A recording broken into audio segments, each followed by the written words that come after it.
2.5 വയസ്സുകാരി ദേവേന്ദു ഇനി നമുക്കൊപ്പമില്ല.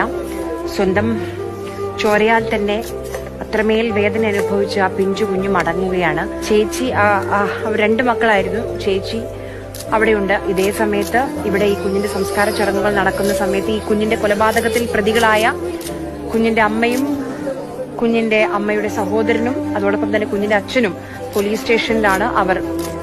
അവരെ ചോദ്യം ചെയ്തുകൊണ്ടിരിക്കുകയാണ്. എന്തിനാണ് ഈ 2.5 വയസ്സുകാരിയെ എന്ത് കാര്യത്തിനാണ് കൊന്നു കളഞ്ഞത്, ജീവനോടെ കിണറ്റിലേക്ക് ഇറങ്ങി എന്തിനാണ് കൊന്നു കളഞ്ഞത് എന്നറിയേണ്ടതുണ്ട്. ആ അന്വേഷണമാണ് അവിടെ പുരോഗമിക്കുന്നത്.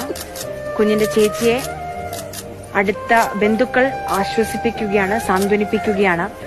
ഈ 2 കുഞ്ഞുങ്ങൾക്കും താങ്ങാവേണ്ട, തണലാവേണ്ട കൈകൾ തന്നെയാണ് ആ സ്നേഹബന്ധം അറുത്തുമാറ്റിയത്. ഈ ദേവേന്ദുവിന്റെ ചേച്ചി എങ്ങനെ ആശ്വസിപ്പിക്കും, എന്തു പറഞ്ഞ് ആശ്വസിപ്പിക്കും എന്നറിയില്ല.